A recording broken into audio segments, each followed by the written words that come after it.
Salut tout le monde, Bruno. On va vous parler évidemment des marchés, comme on le fait à chaque fois. Il y a beaucoup de choses qui se passent sur le plan géopolitique. À tous les jours, le milkshake se remplit.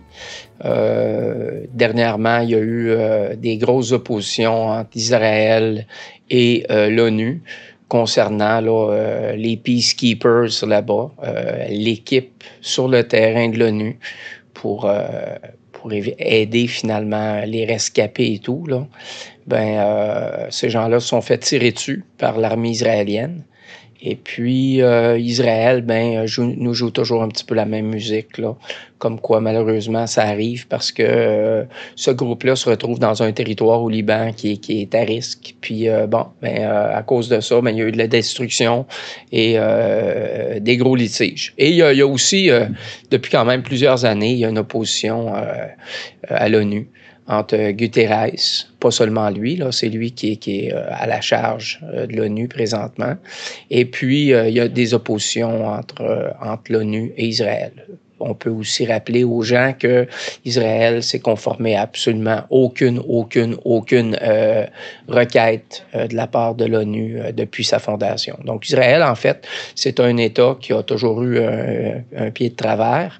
Puis, pour une raison ou pour une autre, parce qu'ils ont du pouvoir, parce qu'ils ont des lobbies et tout, ils ont été capables de faire taire un petit peu tout le monde. Puis, un petit peu comme par magie, on se retrouve dans une situation où les bons gars sont les coupables, puis les coupables, finalement, ont été présentés comme les bons gars.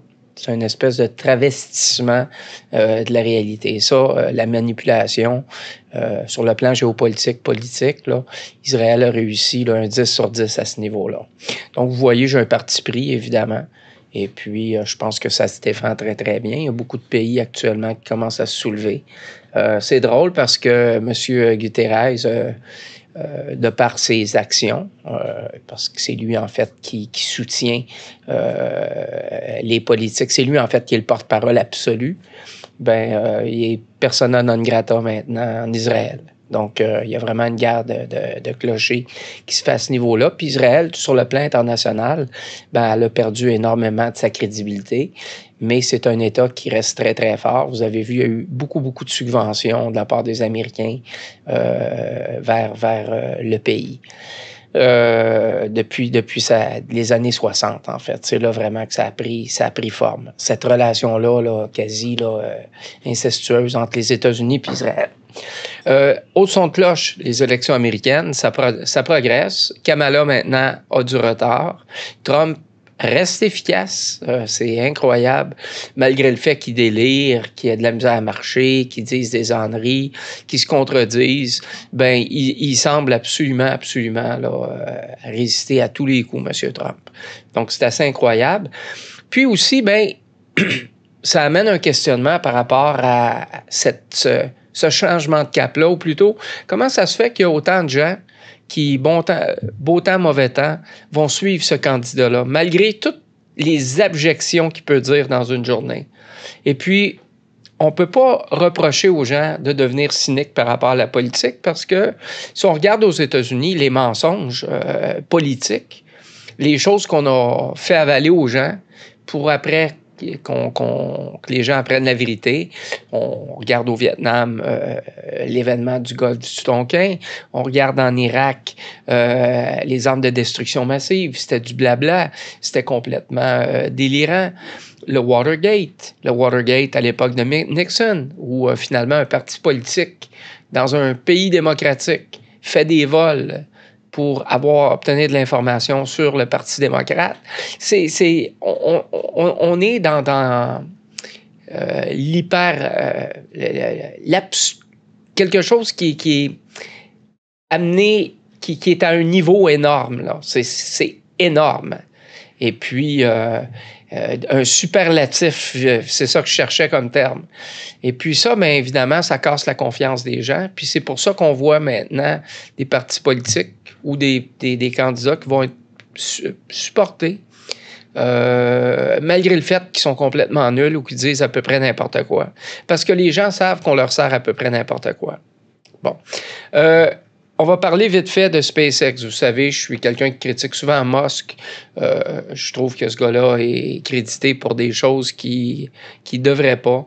Mais SpaceX, malgré il y a eu un support énorme là, de l'État américain. Ils ont eu des subventions et tout. Ça ne s'est pas fait tout seul. Mais ils viennent de réaliser un exploit il y a quelques jours.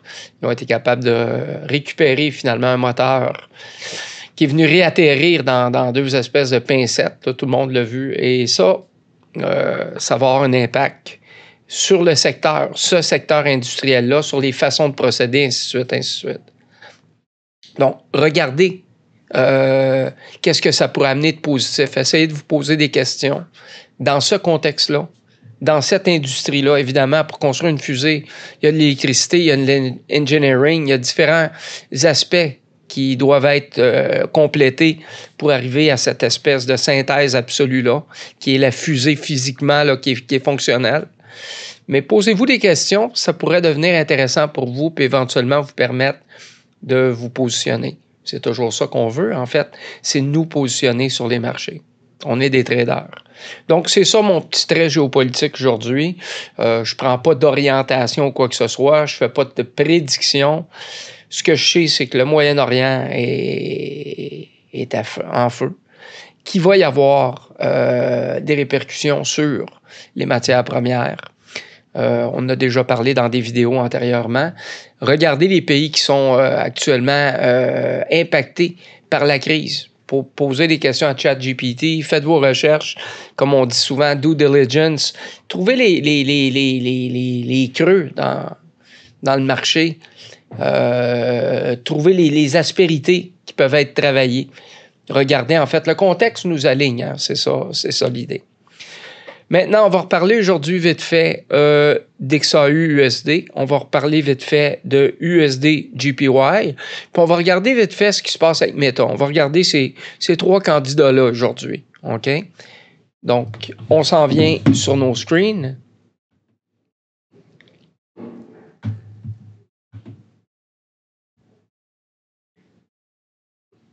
Je ne regarderai pas aujourd'hui le heatmap. On va changer notre routine un petit peu.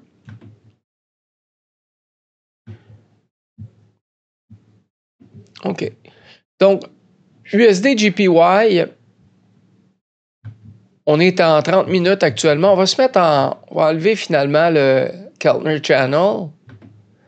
Puis on va se mettre en daily pour avoir une espèce d'idée globale sur ce que le marché a fait récemment. Donc, vous avez vu, on avait monté, hein, on en a parlé antérieurement beaucoup. À un moment donné, j'avais fait des prédictions qui ont été complètement fausses. À 161, je prévoyais qu'on avait du jeu pour monter peut-être jusqu'à 165. Puis c'est à partir de là qu'il y a eu des annonces qui étaient pas nécessairement celles qu'on attendait. Puis le marché s'est mis à corriger, mais corriger salement. Donc, ce que vous voyez ici, là, c'est la sale correction dont je parle. Par rapport à une progression là, qui avait été soutenue sur une longue période de temps. Okay, on pourrait la partir là, du bas ici, la monter jusqu'à ici. Évidemment, il y a eu des anicroches, des replis. C'est le propre du marché que de travailler par rebond. On pourrait dire que le marché respire. C'est ce qu'on voit ici. Où on en est présentement? Ben, vous voyez que là, actuellement, on concurrence ce niveau-ci. Après avoir amorcé un virage, il y a eu un renversement ici. OK? Donc, si vous regardez ici, on va tout effacer ça.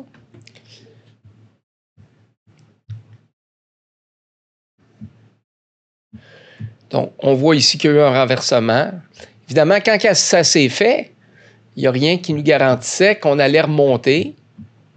OK? Il n'y a rien qui nous garantissait qu'on allait remonter. On aurait pu redescendre.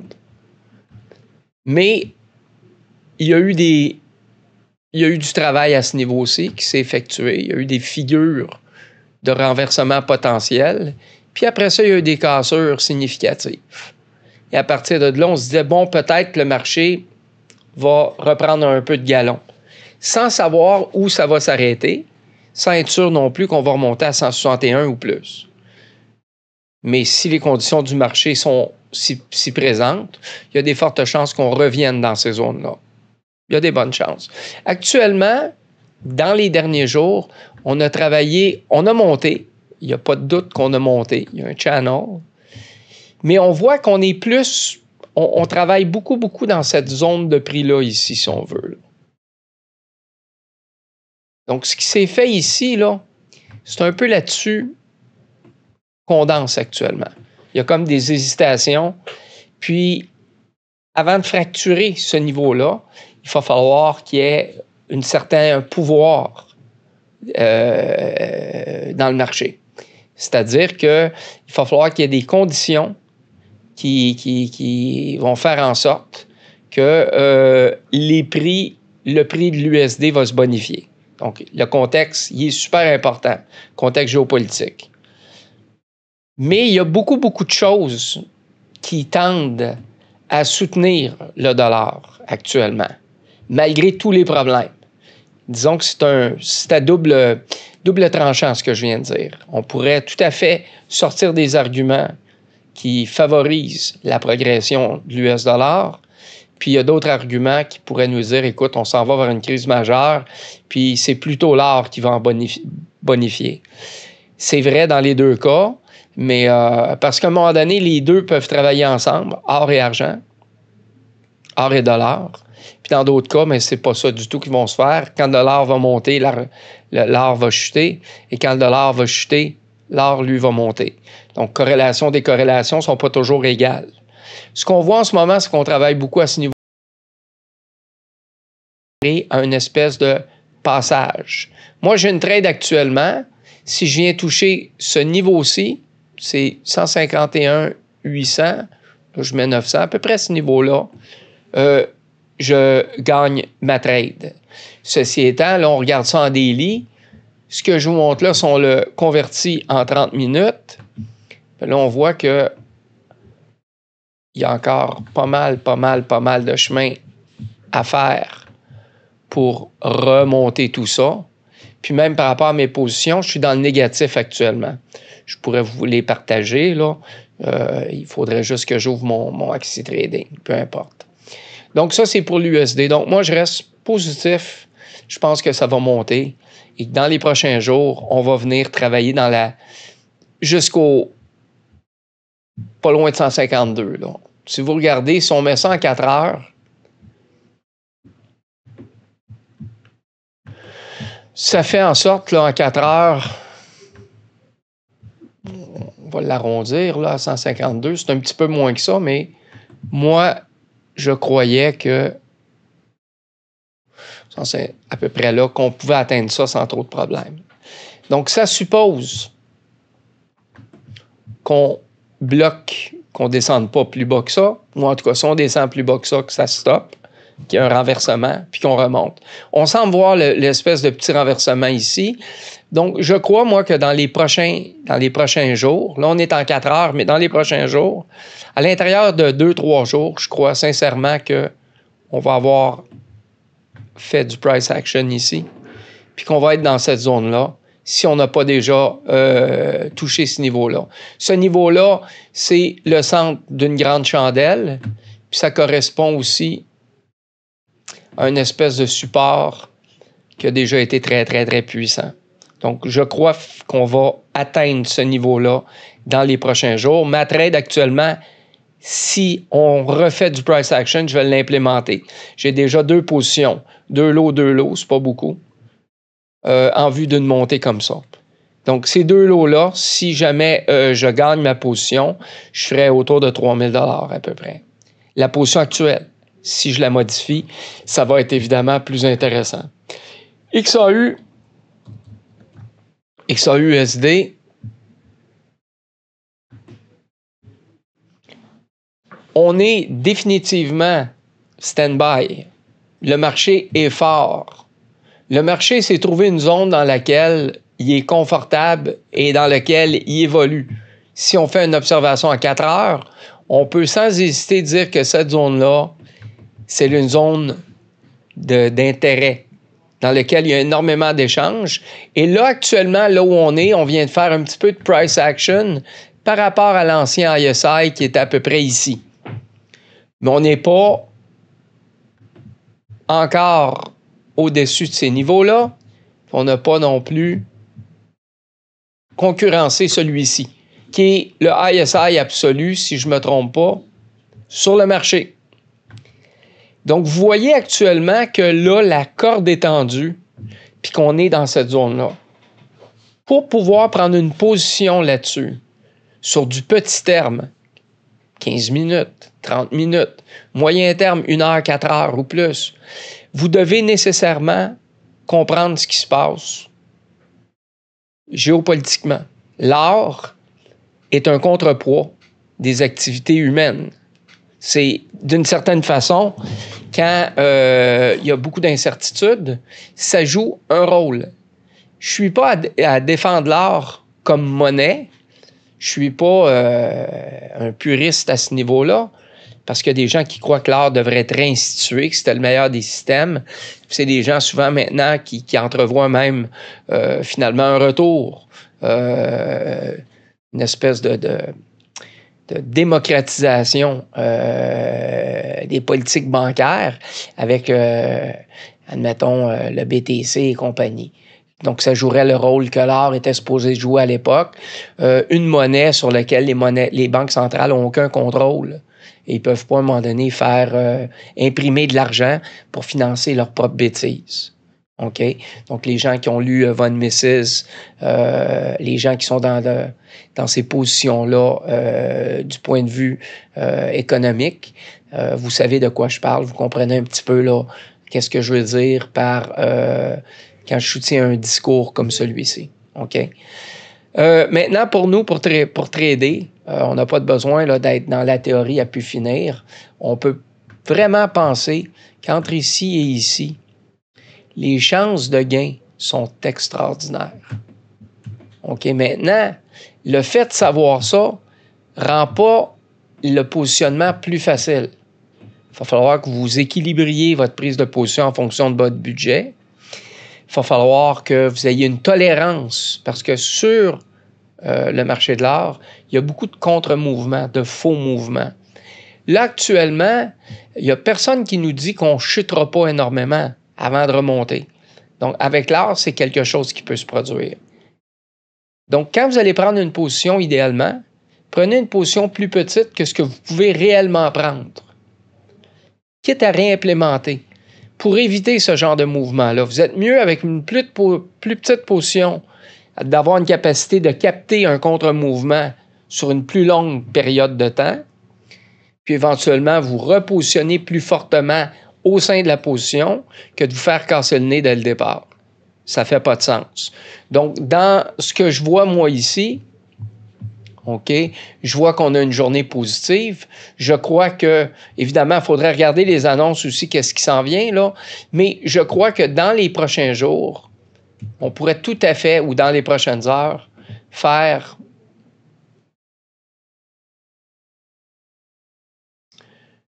.80 %. C'est énorme. OK? Si on regarde le marché en 30 minutes, on va pouvoir travailler avec les ranges, les patterns, plusieurs éléments pour prendre notre position. Donc, vous voyez ici, là, il y a eu, dans les derniers 30 minutes, un gros travail à ce niveau-là, un channel dans un channel. Puis là, actuellement, on semble travailler sur cette ligne-là, qui est la ligne de cassure de notre résistance. Je ne sais pas si on ne passera pas en dessous ou si on va monter d'un coup. J'ai aucune idée là-dessus. Tout est possible. Et je ne suis pas en contrôle de ça. Ce que je sais, par exemple, c'est que là, j'ai eu une confirmation que les chances étaient, comme quoi les chances étaient très, très grandes du point de vue des probabilités de progresser. Et si on connaît les règles des figures chartistes, ce niveau-là représente 0,75. Donc, je peux, à la cassure, m'attendre à faire à peu près ça. Donc, venir à peu près au niveau que j'avais installé sur l'or. OK? On pourrait monter jusqu'à cette fameuse ligne-là ou à peu près. Moi, quand je trade ça, généralement, ce genre de configuration-là, c'est toujours le niveau 50% qui est mon premier objectif. Parce que très, très souvent, on vient toucher le niveau 50% puis on rétracte. Des fois, on va revenir même plus bas que notre point de départ. Donc, on peut tout à fait, là, auquel cas, ça ressemblerait à ça. J'essaie de vous donner des idées concrètes. Donc, tu viens toucher ici, puis après ça, tu redescends même plus bas que ta ligne d'inception pour après ça voir un mouvement qui est haussier. Ça, c'est un scénario qu'on voit souvent, où tu dépasses un peu ta 50, puis après ça, tu rétractes, puis ensuite, tu remontes. C'est un autre cas de figure. Donc, on voit que la patte ici est beaucoup moins basse qu'ici. OK? C'est un autre scénario. C'est généralement ce genre de choses-là qu'on va voir. Ce qui veut dire que quand je touche mon premier, je vais généralement gérer mon stop-loss. Mon stop-loss, à ce moment-là, je vais le mettre au-dessus de ma ligne d'entrée, puis je vais me calculer un léger gain. Mais en faisant ça, il y a le risque de me faire mordre, puis que ma position, à un moment donné, qui était à un moment donné très positive, ben, me donne un petit gain. C'est pas mauvais en soi parce que quand on repasse au-dessus, on peut à ce moment-là se réengager. Donc ça, c'est un scénario que j'aime. Et évidemment, dans celui-ci, si notre stop-loss est en bas de ce point de retournement-là, on est correct, on va pouvoir garder notre position. Et quand vous montez ici, comme ici, au-dessus de votre ancien ISI, gênez-vous pas, vous pouvez implémenter un petit peu. L'implémentation est toujours problématique, dépendamment sur les marchés sur lesquels on est. Mais moi, actuellement, là, pour l'art, j'ai vraiment l'impression que c'est ça qui va se produire. Je ne crois pas qu'on ait des grosses surprises. Maintenant, si je regarde ici, on a une petite annonce. Retail Sale le 17 octobre. Donc ça, le 17, c'est demain. Donc oui, ça peut jouer temporairement. Donc, demain, OK, demain, c'est pas impossible, on regarde dans des lits, que le marché corrige à la baisse. Donc, est-ce que ce serait un bon timing en ce moment de prendre position sur ce marché-là? Peut-être que oui, peut-être que non. Mais il faut entrevoir l'annonce de demain. Il faut la mettre finalement dans notre watchlist. C'est super important pour pouvoir prendre des décisions éclairées. Meta, on finit là-dessus.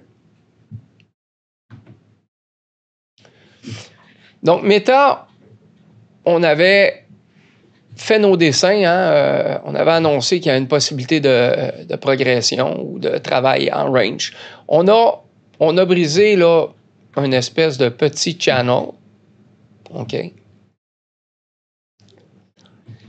Donc, quand on avait fait notre analyse, on était là-dedans. On annonçait peut-être qu'on continuait à ranger ou qu'on allait passer à vitesse supérieure. C'est ce qu'on a fait. Ça a l'air à rien, là, mais là, on est à observation 4 heures. On voit bien qu'il y a eu une bonne percée, bon retour, percée, retour. On voit que le marché, là, a fait la cassure annoncée. Et l'amplitude mesurée ici est sensiblement ce qu'on a atteint ici. Figure chartiste. D'abord 50%, puis ensuite la totalité. Vous voyez qu'ici, on est passé à partir du moment où il y a le cassure, on est monté très rapidement au ISI pour éventuellement reculer puis revenir sur la ligne de départ, sur notre ligne d'entrée. Donc, des fois, le timing est de notre bord. Ça peut arriver. Donc, dans le cas d'une trade comme ici, probablement qu'on aurait eu une pleine trade gagnée. Puis, après ça, quand il y a eu le renversement ici, peut-être qu'on aurait repris position, peut-être qu'on aurait attendu de briser la chandelle de référence ici. Il y a plusieurs scénarios. En ce moment, on est dans un range qui s'est construit sur une résistance qui a été franchie ici. Donc, maintenant, la résistance s'est transformée en support. Et là, le marché travaille. Souvent, dans ce genre de contexte-là, souvent, on peut présumer que l'attente est haussière et que l'orientation va l'être. Là où les choses se brouillent, et ce que j'observe très, très souvent, c'est que pour une raison ou pour une autre, il va y avoir un contre-coup brutal, irrationnel, ou pas irrationnel, mais qui nous sort de nos bottes un petit peu. On va venir vraiment bouffer la liquidité des gens qui ont installé leur stop-loss dans une certaine zone, puis ensuite le marché va prendre son orientation. Donc, si vous tradez ce marché-là, où il y a une annonce qui s'en vient dans quelques jours, OK?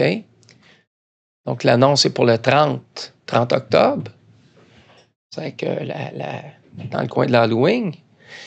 Si vous voulez trader ce marché-là, soyez conscient de ce que je vous raconte. Ça implique, encore une fois, d'ajuster vos positions le plus intelligemment possible pour pouvoir profiter du marché. Puis pas vous faire sortir de façon insignifiante. Pensez votre stratégie en fonction de tous les événements qui pourraient arriver sur le marché. Soyez prêts finalement à, OK, s'il arrive telle chose, je fais telle chose. Moi, j'aime beaucoup dans un contexte où ça risque d'être fort, mais qui risque d'y avoir une correction brutale, qui fausse la donne un petit peu. J'aime mieux prendre une position initiale faible pour pouvoir l'augmenter par la suite. Évidemment, il y a plusieurs façons de travailler. Il n'y en a pas seulement une, et il y en a plusieurs qui sont fonctionnelles et bonnes. Donc, je ne vends pas ma sauce. Je vais juste dire comment moi, je travaille sur le marché. Je crois beaucoup à la formule « Keep it simple, stupid ». Donc, je ne sais pas si vous êtes d'accord avec moi là-dessus, mais pour moi, il faut que les choses soient claires, nettes et précises. Rien de plus. En science, on dit que les concepts qui s'énoncent de façon claire sont vraiment comprises. Le rasoir d'Occam, d'être capable vraiment d'avoir une lecture précise et juste, sans être complexe, bien, j'essaie d'appliquer ça un petit peu au niveau du trading. Donc, on a fini. C'est une journée tranquille. Allez voir les marchés. C'est quand même... Le contexte géopolitique est fantastique, pour le pire ou pour le meilleur. Sur le plan humain, c'est une décrépitude absolue. Sur le plan des marchés, il y a des possibilités. On peut toujours créer des possibilités, même à partir des catastrophes, tristement. Donc, s'il y a de quoi vous m'appeler, allez partagez en fait votre lien là, sur YouTube avec les autres. Montrez-leur ce qu'on fait. Venez nous rencontrer. Si à un moment donné, vous avez envie de faire des choses spéciales, une nuit de trading Forex ou si vous avez envie d'une journée de trading sur les marchés réguliers ou autre chose, bien, écrivez-nous-le, appelez-nous, venez nous rencontrer. On peut toujours organiser ce genre de choses-là.